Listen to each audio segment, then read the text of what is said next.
When you bring your child home for the first time, you want a baby monitor you can trust. When you choose Stork, you choose technology trusted to monitor 10 million babies in hospitals every year. Stork continuously tracks your baby's pulse rate, oxygen saturation, and temperature. Visit MassimoStork.com to learn more. Stork, a revolutionary baby monitor, is born. Stork is not a medical device. Read and understand all product labeling. Massimo data on file. Moms and dads, I bet you can relate to this email.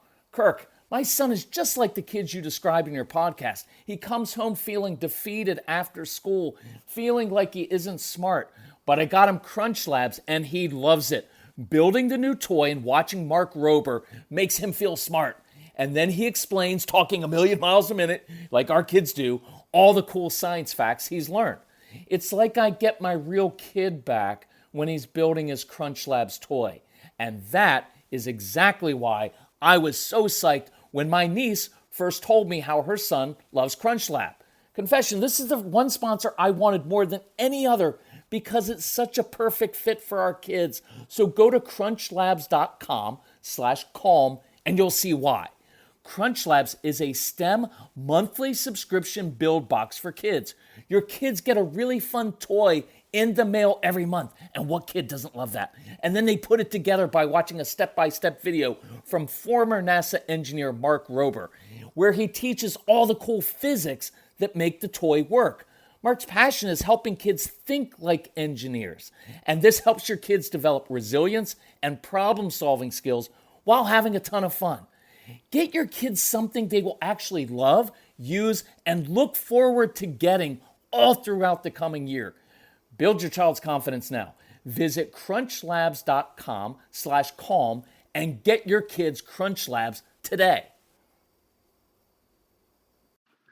Hey everyone, this is Kirk Martin, founder of Celebrate Calm, and I wanted to talk to you today about how to motivate kids who just don't fit in. And you know these kids, right? They're really bright, smart kids, not always academically motivated, but they're bright. Right? And they have these great critical thinking skills. Their brains are always running. It makes them really good at arguing with you, picking out your inconsistencies, and are awesome at pushing your buttons, which is a cool trait because it means they understand human nature, right? They tend not to sleep at night because they're up all night thinking of ways of getting out of doing stuff that you want them to do, right? And the real reason they don't sleep sometimes is these kids have a lot of ideas and that brain runs, and I want to take advantage of that. And you'll notice these kids, when they wake up, they've got an agenda in life because they know what they like and they know what they don't like. And what they don't like is anything that you want them to do. And so it's frustrating. And you will spend their whole childhood saying this: if you would just do what I asked you to do, you would be done in 7 minutes. But you'd rather argue with me for 7 hours or days or weeks or years and lose everything you own, right? How many of you have those kids? And so here's the deal with them, right? Consequences just don't work. You've tried that. You can tell them, hey, I'm going to wash your mouth out with soap. And they'll say, oh, can we use Irish Spring? Right? It just doesn't work. And so you've tried everything. Consequences mean nothing. Bribery doesn't work. And you've tried lecturing them endlessly. And all it does is cause them to resist more. Have you ever noticed that the more you try to get them to care about school or chores or anything you want them to care about, the more they push away, the more they shut down. So the truth is this: some of these kids just don't fit in. They're not good at school. And look, we can give you a lot of different tools. We've got an ADHD University program, which is fantastic. Lots of different tools to help your kids with focus, attention, sensory issues, anxiety. And you need to do all of that, right? You need to give them tools. But for some kids, they're just never going to fit into the school system. And it's when we try to push them and fit them and force them to be like all the other kids, that's when we crush their spirits. That's when they begin to shut down and they begin to get even really defiant because they know they just can't do that, right? And so what I want to avoid is fighting, you having to fight with this child during their entire childhood. Now, I know some of the time it's the kids fighting you, right? And they push your buttons in their power struggle. Some of your kids are very particular, and no excuses for it. Sometimes it's the kids. But sometimes it's because we're just trying to force them to be like everybody else.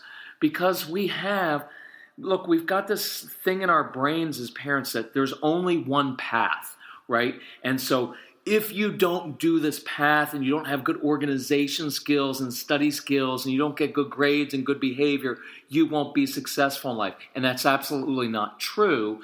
And so what happens is we push our kids into this system partly because there's not really any other way, right? It's tough. So here's what I want to talk about today is sparking their internal motivation first. See, we try to get our kids to care about what we care about first, and they never will because they need to own it themselves.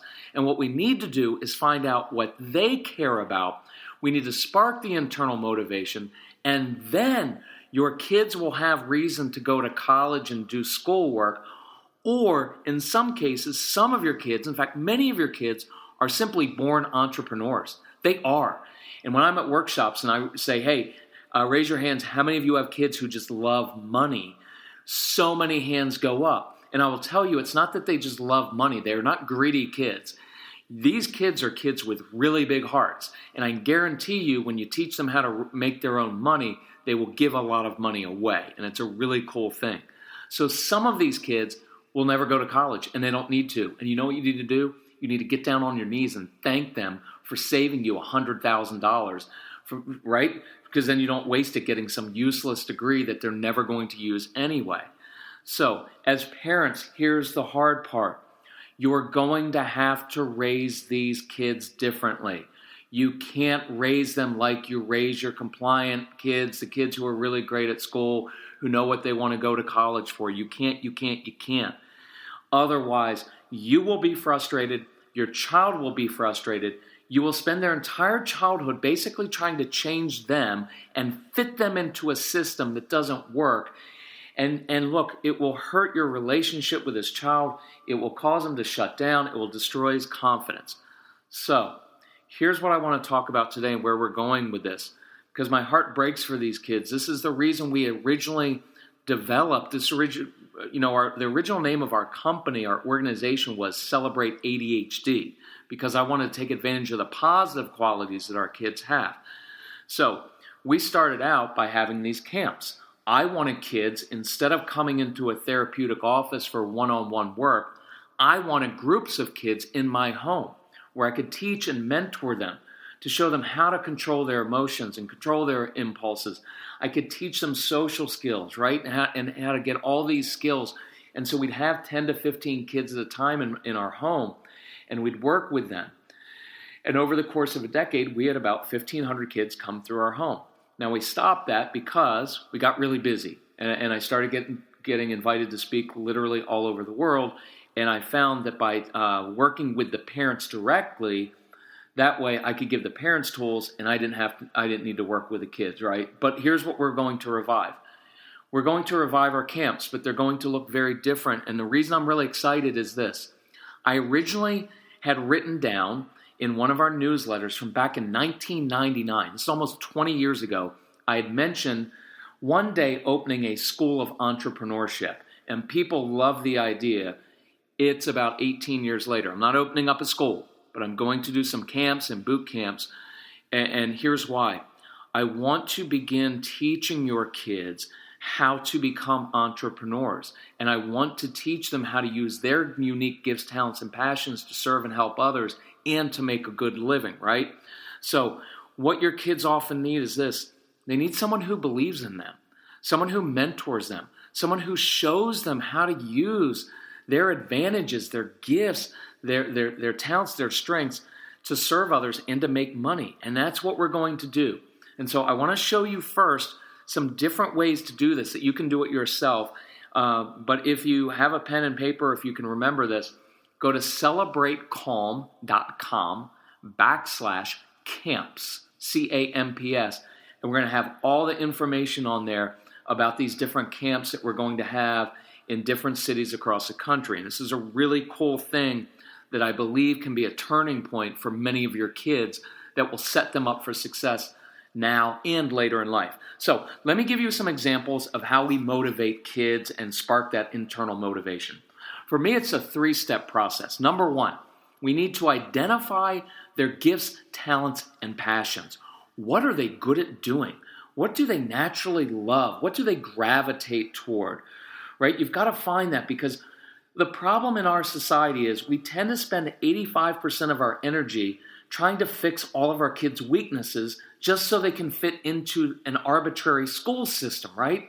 But what happens is their gifts, talents, and passions begin to atrophy. And the number one way to build confidence in any human being is to get them doing what they're good at doing, and usually it involves serving another human being, whether that's volunteering or it's running a business providing a product or a service that helps other people, right? So I want you to think about that. What are they good at doing? Number 2, I want to get them using these gifts and passions. I want to find opportunities to use these gifts and passions outside the home, right? Somewhere, whether it's in school, your church, synagogue, neighborhood, your community, in a community theater, wherever it is. And then the third part is I want them to be accountable to another adult. And this is critical. One other thing to consider. With whom do your kids connect really well? Some of you have kids who are great with animals, so we need to get them working with animals. Some of you have kids who connect with senior citizens, some with younger kids. So here's how we put this together, and I'm going to give you about 6 or 7 examples that we have used, real-life examples of what we've used in the past, and this is part of the process we're going to go through at these camps where we work directly with your kids so we can identify their gifts and passions and begin to stimulate these thoughts in their brains, an actual action plan to get them involved doing purposeful, constructive things. So, first example, there's a boy named Scott that I worked with back in the D.C. area. He was 16, big, tall kid, right? But so unmotivated. Really bright kid, but really unmotivated and very anxious. This kid had a ton of anxiety, just oozed off of him. And so he wasn't doing his schoolwork. His parents would take away his cell phone. They'd take away video games, take away the car, give it back. That whole thing went on. And so I worked with Scott, and I said, Scott, what are you good at doing? What do you really enjoy doing? And he said, actually, I really like to cook. And he liked mixing ingredients. And you'll find a lot of kids with ADHD kind of qualities. They like the variety. They like picking things and making their own recipe. Just watch, though. They're not going to follow the recipe. They're not. And they shouldn't follow the recipe. These are kids who don't color within the lines. And I hate it that we force kids to color within the lines. I want kids who color outside the lines. You know what I really want? I want kids who refuse to color at all, and instead they draw something else that's interesting to them. And we need to start applauding some of those qualities instead of just trying to make everybody fit into this box, right? So he's like, I love to cook. And I said, well, who do you connect well with? And he said, I've always had a soft spot in my heart for senior citizens, for older people, because I was really close to my grandparents, but they died when I was little. So I had an idea. So I go to this retirement home, senior citizen center in Leesburg, Virginia, near where we live. And I found the director, and I said, listen, I've got this big, tall kid, right? Teenager, really bad attitude, nasty mouth, listens to nasty rap lyrics. Hey, would you mind if he came by one night next week and just cooked dinner for all your seniors? And she's like, sure, we'd love that kid with a nasty mouth to come in. But anyway, I hooked it up for him, right? We got connected. So here's what happens. Scott ends up making this meal. It was about 20 senior citizens. He's prepping for it all week, right? He's nervous. He's anxious. He's calling me every day. Kirk, I don't know if I can do this. And I was like, I know you can do it because I've seen you cook before. You're good at this. Not very good at school and a lot of other things, but you can do this, man. So he pulls together this meal. Now watch what happens. He goes, he serves 20 senior citizens. You know what happened for the first time in this kid's life? Other adults saw something good in him. 20 older people looked at him and said, man, that's a good meal. Man, you're good at that. Love how you mix those ingredients. Love how polite you are. Love how you served us. Love how it's all neat and orderly. See, in every other aspect of his life, Scott was not organized, right? He didn't follow through. Poor executive function. Bedroom was a mess. But when he prepared this meal, when he served it, it was beautiful the way he laid it out because he took such great care and because he cared about it. Now he has 20 adults saying, hey, are you going to go to school for this? You're going to open up your own catering business? What are you going to do with this? And by the way, could you come back next week? Because the food here really stinks and we'd rather eat yours. Now, when Scott went home that night, do you think he had any attitude problems with his parents? No. Do you think he picked on his younger sister? No. Why? Because he was on cloud nine, because he had just used his gifts and talents. He was affirmed for it. Now, here's the really cool part of it. Two parts. One is that the little lady, and she was a tiny little lady, she was like 4'10", looked up at this big kid and said, you can come in here one night a week, and maybe we'll do it more, but one night a week you can cook for my seniors. But here's the deal. If I hear that you're mouthing off to your parents, you're not keeping a B average, and you're not doing your chores at home, you are not cooking for my senior citizens because we're looking for responsible leaders. Got it? As big, tall kids said, yes, ma'am. Now, here's the beautiful part of the story. Scott went on. You know what he's doing now? He owns a catering business. And I taught him how to run a catering business. And I taught him how to build a business so he gets to do what he loves. And you know what one of the beautiful parts of this is? I want kids to make a lot of money. I know some of you are offended by that sometimes. Oh, money's bad. It's how you use it. And I want a generation of kids with big hearts who grow up and know how to make money. You know why? Because they're not going to buy a lot of stuff themselves. You know what they're going to do with it? They're going to hire other people. They're going to create jobs and good jobs. They're going to be good to their people, right? And they're going to serve people, and they're going to give a lot of money to charity. And it's a very virtuous little cycle that goes on. So, number two, I love this story. So we're in Texas one time. A kid comes up to me. He's about 10 years old, and he says, I've got an idea for a business. I said, go, what is it? He said, I want to pick up dog poop in the neighborhood. So the mom's standing there, and she's rolling her eyes. And I'm like, come on, Mom, seriously? You wouldn't be proud to be the mother of the dog poop kid? And of course she's not. But guess what happened? I encouraged the kid to do it. And you know what's happening today? The kid is making a killing. He has no competition because nobody else wants to do it. Here's the beautiful part. It doesn't bother him. Smell doesn't bother him. He doesn't mind. For whatever reason, he doesn't mind doing it, and he actually enjoys doing it. And what you're going to find in your kids is many of your kids have weird obsessions. They're different, and they don't mind being different. And instead of trying to change them all the time, we need to use those differences in constructive ways. But think about this. Here's the really cool thing. We're using his gifts and passions because this kid is good with ideas, right? And he's good at marketing because he's very persuasive, and he doesn't mind going and knocking on people's doors and saying, hey, I don't know if you have an animal or not, but you need to pay me some money to clean up your yard. And he started expanding from dog poop to now raking leaves, right? To cut it, now that he's older, cutting grass. Because I taught him you need to have multiple revenue streams. Because if you knock on a door and someone doesn't have a pet, they still have a yard, they have leaves, they have grass that needs to be cut. What else can you do to serve other people and make their life easier? Again, here's where his mom now has leverage. When he comes home from school, and in fact, one of these kids, I believe it may have been him, was a homeschool kid. So watch, guess what mom gets to say. Hey, listen, I know you've got clients and they need the dog poop picked up from their yards, and you make a lot of money doing that. But rules of the house are you don't get to do your job until bedroom's cleaned, chores are done, and your schoolwork's done. Again, they'll be held accountable, and the child's never going to say, okay, I love doing homework, I love doing my chores. I don't need them to be happy. I just want it done. And what they'll do, okay, if I have to do my homework in order to go do the other thing that I love, I'll do it. But see, that's motivating because I'm getting them to care about something.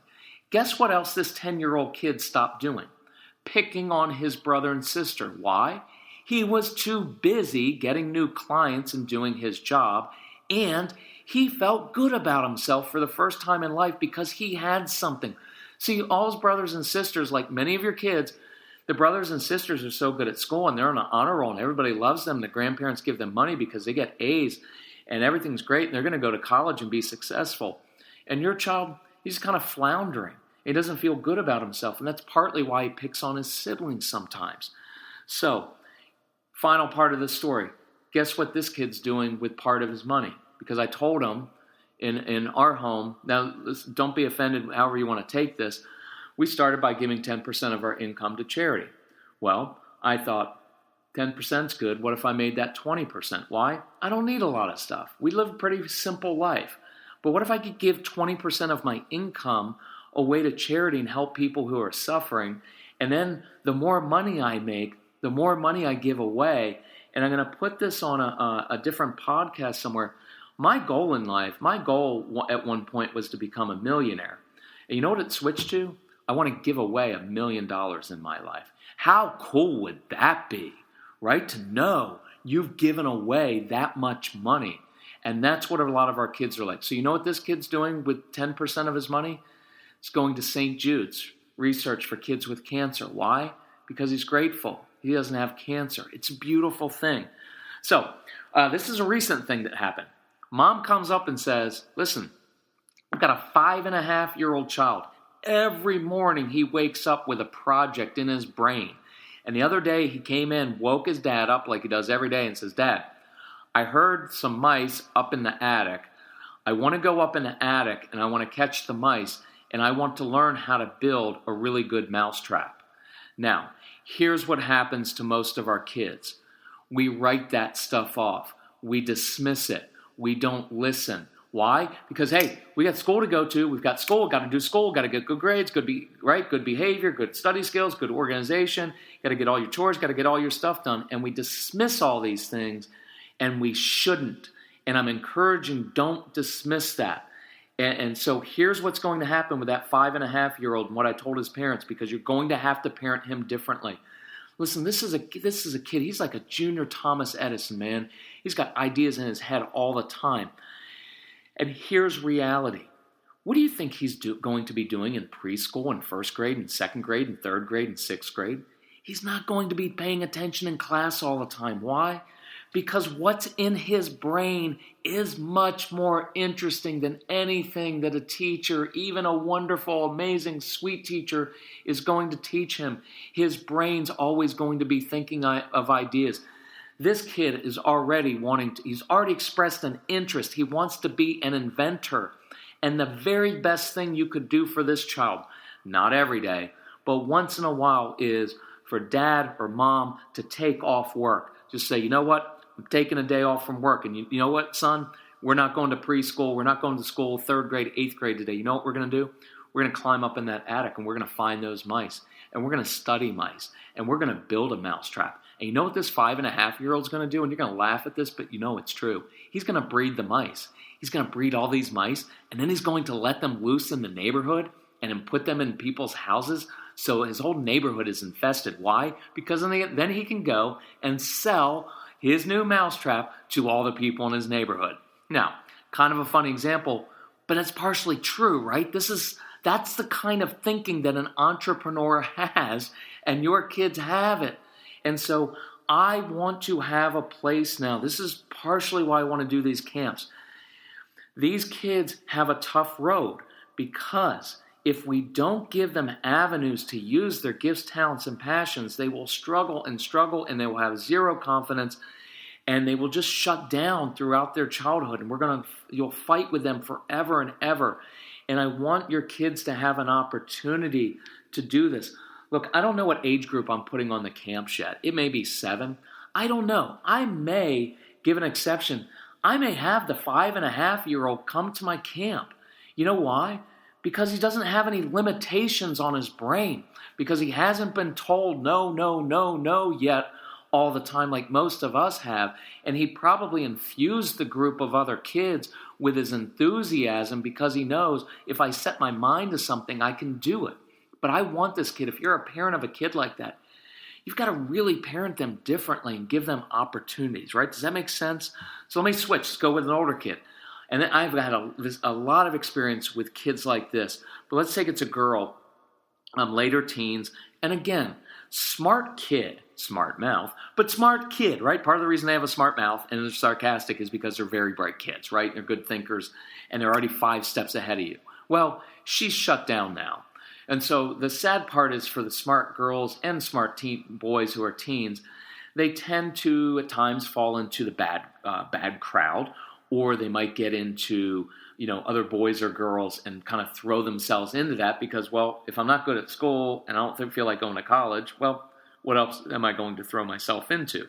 Well, so I'm working with this girl, name's Melissa, and I said, okay, got it that you're shut down. I'm not interested in making you go to college or develop good study skills. I want to learn 2 things about you. And this is what it is. What do you care about? What do you love? What brings you joy? What brings you passion? What melts your heart? What inspires you? And she said, animals. I love animals. Animals are innocent. Animals have always... Look, this is what she said, and it'll make you cry if you think about it. Animals are the only thing that has ever really, truly loved me unconditionally in my life. Because I know that other people don't like me because I'm difficult at times. But I know that animals love me, and they respond to me differently, and I'm good with animals. I said, okay, we can use that. So here's what I did. And that solved 2 issues, right? She loves animals, so I found out what she cares about and who she's good at connecting with. So we took her to a local veterinarian. And look, you're going to have to do this at times, and it'll be uncomfortable, but I did it with my son throughout his childhood. I just went up to people and said, hey, I'll give you free labor. My son will do an internship with you this summer. You don't have to pay him, but you've got to teach him some skills. And so we found a veterinarian, and we went and said, hey, got this girl, kind of shut down, but man, she's good with animals. And she's willing to come to your vet's office and clean out the cages and do grunt work, whatever you want, as long as she gets to be around animals. So watch what happens. And this one has happened multiple times, throughout our time working with kids. So now Melissa shows up to work at the veterinary clinic. Guess what? She's got a good attitude, right? She doesn't have a good attitude any other time, but she's got a good attitude because she's doing something she loves.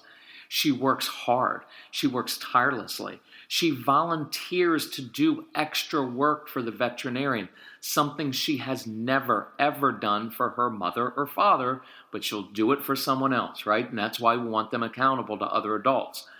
So she's in there, and after a few times visiting, here's what the veterinarian says to this girl. Hey, Melissa, you've got a gift. You're really good with animals. I can tell by the way they respond to you. They settle down. Now, you're not very good with humans, but I'm kidding, but not really, right? You're not great with humans, but you're amazing with animals. Have you ever thought about being a veterinarian? And here's the really sad part. Kids like Melissa and like many of our kids, nobody's ever thought that about them. Nobody ever said she could be a veterinarian. Why? Because she's never had the grades to do it. Because she's never really cared about school and she didn't fit in. And watch, this is even more sad. It'll make you cry if you think about it.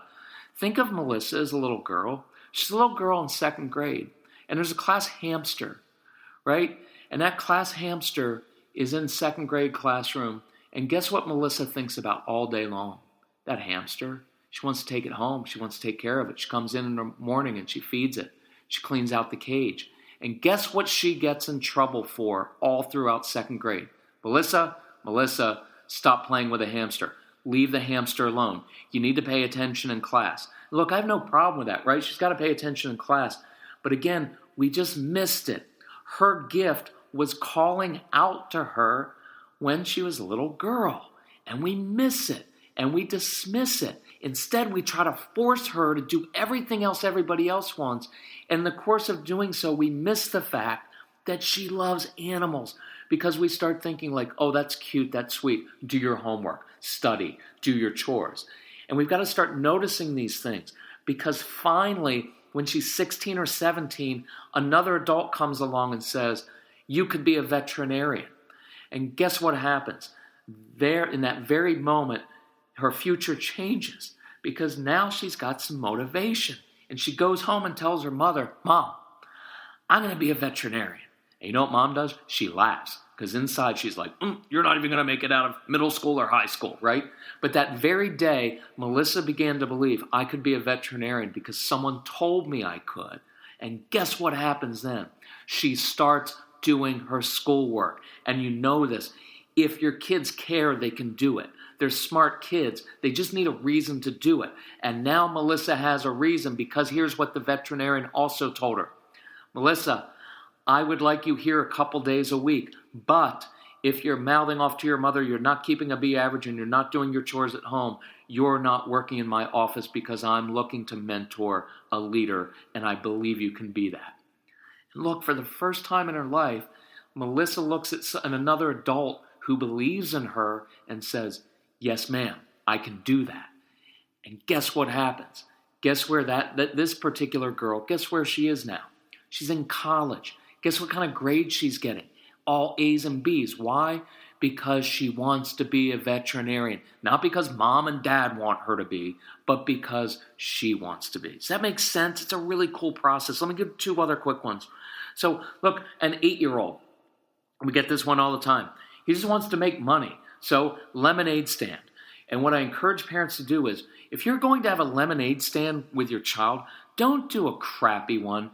Don't do one where it's like, oh, we're going to put it in our cul-de-sac, in our court where nobody goes by. Look, if you're going to do a little business, do it right. And his mom came up and said, oh, he wants to do this. The lemonade stand is like, that's a great idea. And the mom said, this is cool. She said, yeah, he already has a place for it. He wants to do it on this really busy road, but it would be too dangerous. And I said, Mom, you know what he's telling you? Look, he's only 7 or 8, and he already knows that you need to be in a high-volume location. It tells me he is a born entrepreneur. Don't dismiss that, right? That would be some days, way more important than doing homework or doing anything else would be feeding that and getting your child to think. So here's what we've done with kids like that, right? We end up teaching them like, okay, so let's research. So here's what that kid started doing. He researches the local sports schedule. When are kids going to be playing? What fields? Where are they going to be playing? So he picks soccer. Guess who he picks? He wants to go to the games with the little kids. Why? Because parents go to all the games and practices of little kids. When your kids get older, there are not many parents there. So now he's got a greater volume. He's got all these kids, and he's setting up his little stand. Here's a virtuous part of this also. I want the kid taking the money that he earns and reinvesting it in his business and buying his own table, buying his own supplies. So he learns, this is my money, and I spend on it, and I bring in revenue, and now I have to pay for my own video games. By the way, you get your kids running their own business, they'll stop playing video games. Why? Because it's far more stimulating and satisfying and confidence building to run your own business than it is to sit and play video games. But anything that he wants now, he can buy with his own money. He's got to manage his money. He gives away money. It's a really cool thing. And so now he's setting up his stand at the high volume places where all the kids are. So we teach him. You've got to have multiple revenue streams. People coming up to your table. Here's a couple things. Your lemonade better be different and better than everybody else's, because look, I stop at every lemonade stand I ever go by, even if the lemonade is horrible, but I won't buy it twice. And what I teach the kids is, you've got to make your lemonade different. Put some other ingredient in it, right? Have something else. And then for people who don't want lemonade, right? If you're going to do an early morning, you better have some coffee there, right? And then energy bars. And so now people are coming up, instead of just spending 50 cents on a cup of lemonade, they're spending $2 on something, $3, and the kid's making some real money, right? So don't discount that. This is a really healthy thing for your kids. Final example is a 14-year-old kid we worked with in Charlotte, North Carolina. Shut down, bad attitude, single mom, didn't want to do his schoolwork, talk back, didn't want to do his chores. And I went and I said, Evan, what do you want to do? What do you love doing? Love drawing. Really good. He's a great artist, right? But look, isn't this funny? You don't really get graded. You don't really get a grade for being a good artist in school. You may have an art class, but here's the ironic part about our kids. They'll get a low grade in the art class. You know why? Because the teacher wants them to draw from this perspective, but this child doesn't want to do that because they want to own it and be different. So they'll draw from this perspective, and they'll get a bad grade, even though they're the best artist in the class, right? And these kids often get in trouble in class for doodling, even though the doodling is actually keeping their brain awake and helping them pay attention in class. So, So what do you want to do in life? I'd like to be an architect. I love buildings, right? And so listen to that in your kids. Listen to what they're passionate about. Notice this. Quick side note, Casey, my son, when he used to play Call of Duty 2, the video game, they recreated World War II battlefields. And one time I went in and I said, I'm curious. Casey, I'm just curious. Why do you love playing this game? And one of the first things he said is, Dad, I love the architecture. It's cool. They've recreated these little towns in Normandy and other places where we fought World War II. And later on in life, when he got older, he actually was a chaperone for my niece overseas. Guess where he went on his own? To see those little battlefields and those little towns because he loved the architecture. Listen to your kids. So here's what we do. I find an architect in Charlotte. I say, listen, I've got this kid. He's kind of shut down, bad attitude, but he's really good at drawing. Do you mind mentoring him? So listen to the conversation that this guy has. Hey, Evan, you've got a gift. You can draw. I've seen it. You can see in 3 dimensions. You can be an architect.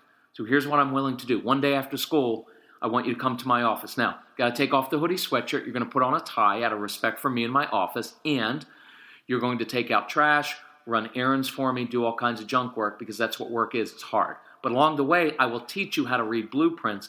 I will teach you what it takes to be a successful architect. But if I hear that you're mouthing off to your mother, if I hear you're not getting a B average and you're not doing your chores, you're not coming to my office, because I'm looking for a leader, someone I can mentor who's going to go on to college, who's going to do well in college, so when he gets out, he's prepared to be a good architect. You up for that? And for the first time in his life, this kid Evan says, yes, sir. I also, by the way, this is a boy who grew up without a father. Now I've got a really good mentor for him, a good father figure who can both inspire him and hold him accountable. That was about 12 years ago. Guess what Evan's doing now? He's working now for that guy that we connected him with. He is now an architect. He went on and finished school, and guess what? Finished up on the honor roll, ends up in college, I believe summa cum laude, because he cared and because someone had a vision. So does that make sense? That's the process. Whether it's jobs, internships, even service projects are fantastic for your kids. And so these are the kids we want to mentor personally, right? We're going to have weekend boot camps. We'll eventually maybe even have some summer camps in various cities. I think we're going to start with Northern Virginia outside of D.C., Atlanta, Dallas, and we may expand it. Because here's why. I want to infuse these kids with confidence, right? I want to identify their gifts, talents, and passions and brainstorm ways for them to use these gifts, talents, and passions, like in those examples we just talked about. And I want to teach them the qualities necessary for success in life. And here's where my son Casey, who's 24, is going to come in handy. Because my son was a very unmotivated younger kid, and now he's a beast. He is an animal of a worker, right? And he's got great self-discipline. So he's actually going to teach kids what are these qualities? Self-discipline, right? Impulse control, delayed gratification, how to write down your goals and have written affirmations, right? We'll teach them marketing and branding, right? And how to market, how to identify your target market and create products and how to price them the right way. It's going to be like a mini business school. And I don't care what age your kids are. In fact, eventually, watch on the website. It's celebratecalm.com/camps. I'll have a link there because I have done this over the years with adults as well. And I will be expanding this with adults who either want to start their own business or if they want to do something like I do, because I have a lot of social workers and teachers who want to go out on their own and go into the schools and train kids in the schools and train teachers. I'll mentor you with that. Anyway, this will take place. We're going to start it soon. And then the mentoring, it'll probably be like a year's worth of mentoring. And look, it's going to cost some money. It will, because this is a lot of my time, but it's so worth it. It will save you, because some of you have spent so much money on counseling, so much money on testing, and all it ever does is identify all of their weaknesses. And we spend up time trying to fix these kids. And what I want to do is show them how to be successful using their gifts and passions, right? So, thank you for listening. Remember that process. Identify their gifts, talents, and passions. Find opportunities to use those outside the home, accountable to another adult. You can begin doing that. And if you want help from us, email us or call us. In fact, this one, I'm going to give you my personal email. because this is very personal and I'm very passionate about this, and it moves me deeply. So it's Kirk, K-I-R-K, at celebratecalm.com. Email me, put the word camps in the subject line, and I'll reply back. And if you want to tell me a little bit about your child, that's fine. If you're interested in the camps, I'll send you an intake form. I want to learn about your child and know if he's a good fit, right? And if we can actually help with that. And I'll just send you more information. Part of this is going to be training the parents, right?